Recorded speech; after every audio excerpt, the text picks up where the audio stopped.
भारत के राष्ट्रपति, जब ये शब्द सुनते हैं तो जहन में क्या आता है? एक ऐसा पद जो पूरे देश की एकता का प्रतीक है, या फिर एक ऐसा पद जो हमारे संविधान का प्रहरी है, उसका गार्डियन? असल में ये दोनों ही है। तो सवाल ये है कि इन दो बड़ी जिम्मेदारियों के बीच भारत के राष्ट्रपति की भूमिका कैसे संतुलन बनाती है। चलिए आज इसी को जरा गहराई से समझते हैं। अच्छा, इस पद की भव्यता को समझने के लिए जानते हैं शुरुआत कहाँ से करें? चलिए उनके पते से करते हैं। एक ऐसी इमारत जो सिर्फ ईंट और पत्थर की नहीं है, बल्कि सत्ता, सम्मान और इतिहास से बनी है। 340। जरा सोचिए, एक घर जिसमें 340 कमरे हों, हर कमरा जैसे इतिहास की कोई कहानी सुना रहा हो। ये सिर्फ एक नंबर नहीं है, ये इस पद की विशालता को, इसके कैनवस को दिखाता है। जी हाँ, हम बात कर रहे हैं नई दिल्ली के राष्ट्रपति भवन की। और ये कोई मामूली निवास नहीं है, ये दुनिया में किसी भी राष्ट्र प्रमुख के निवास से बड़ा है। आप सोचिए, ये इमारत ही इस पद के ग्लोबल कद का पहला परिचय करा देती है। तो ठीक है, इस आलीशान भवन में रहते कौन हैं? इसमें रहते हैं भारत के प्रथम नागरिक, हमारे फर्स्ट सिटीजन। संवैधानिक तौर पर देखें तो राष्ट्रपति ही हमारे राष्ट्र के प्रमुख हैं, और हाँ, हमारी तीनों सेनाओं यानी भारतीय सशस्त्र बलों के सुप्रीम कमांडर भी वही हैं। हमारा संविधान उन्हें कई बहुत ही अहम जिम्मेदारियां देता है। वो सिर्फ एक सेरेमोनियल चेहरा नहीं है, बल्कि राष्ट्रीय एकता का सबसे बड़ा प्रतीक है। और सबसे बढ़कर वो संविधान के संरक्षक हैं, मतलब उसके गार्डियन। लेकिन देश के इस सबसे ऊंचे पद पर कोई पहुंचता कैसे है? क्या हम और आप सीधे वोट करते हैं? नहीं, इसका रास्ता आम चुनावों जैसा सीधा बिल्कुल नहीं है, बल्कि काफी अनोखा और सच कहूं तो दिलचस्प है। तो सबसे पहले तो ये देखते हैं कि इस पद के लिए योग्यताएं क्या हैं। हमारा संविधान उसके अनुच्छेद 58 में ये साफ बताता है, उम्मीदवार को भारत का नागरिक होना चाहिए, उम्र कम से कम 35 साल हो और उसमें लोकसभा का सदस्य बनने की योग्यता होनी चाहिए। जैसा मैंने कहा, राष्ट्रपति को सीधे देश की जनता नहीं चुनती, उन्हें चुनता है एक इलेक्टोरल कॉलेज। अब ये क्या है? अरे आसान भाषा में समझिए, हमारे देश के सारे सांसद और सभी राज्यों के विधायक, ये सब मिलकर राष्ट्रपति का चुनाव करते हैं। अब यहाँ पर मामला बहुत ही दिलचस्प हो जाता है। पता है, हर विधायक और सांसद के वोट की कीमत बराबर नहीं होती। नहीं, ये एक बहुत ही कॉम्प्लेक्स गणित से तय होती है। और इसका मकसद क्या है? मकसद है केंद्र और राज्यों की आवाज में एक बैलेंस बनाना। ये सिस्टम ये पक्का करता है कि हर राज्य की आबादी का सही प्रतिनिधित्व हो। चलिए अब बात करते हैं शक्तियों की, पावर्स की। हमारा संविधान कागज पर राष्ट्रपति को कितने अधिकार देता है? अगर आप इसकी लिस्ट देखेंगे ना, तो एक बार को लगेगा कि सारी की सारी ताकत तो बस यहीं पर है।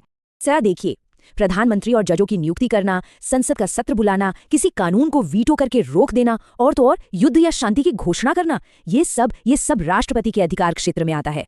कागज पर ये शक्तियां इस पद को वाकई बेहद ताकतवर दिखाती हैं। और ऐसा नहीं है कि ये शक्तियां सिर्फ कागज पर हैं, इनका इस्तेमाल भी हुआ है। जैसा कि हम देख सकते हैं, देश में अब तक 3 बार राष्ट्रीय आपातकाल लगाया जा चुका है, और ये राष्ट्रपति की सबसे गंभीर शक्तियों में से एक है।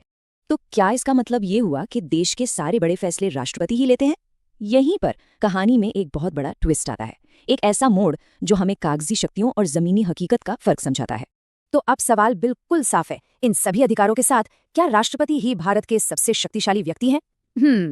इसका जवाब शायद आपको थोड़ा चौंका सकता है, और वो जवाब छिपा है हमारे संविधान के अनुच्छेद 74 में। ये आर्टिकल साफ साफ कहता है कि राष्ट्रपति को सलाह देने के लिए एक मंत्री परिषद होगी, जिसके मुखिया प्रधानमंत्री होंगे, और राष्ट्रपति अपनी शक्तियों का इस्तेमाल इसी सलाह के अनुसार करेंगे। बस एक लाइन शक्ति के पूरे खेल को बदल कर रख देती है। तो यहाँ सबसे जरूरी बात समझने की ये है कि जो दिखता है और जो होता है उसमें एक बड़ा फर्क है। जैसे कागज पर राष्ट्रपति प्रधानमंत्री को नियुक्त करते हैं, पर असलियत में वो लोकसभा में बहुमत वाले नेता को ही नियुक्त करने के लिए एक तरह से बाध्य हैं। सारे बड़े फैसले उनके नाम पर लिए जाते हैं, लेकिन ये फैसले लेती कौन है? सरकार, यानी मंत्रिपरिषद।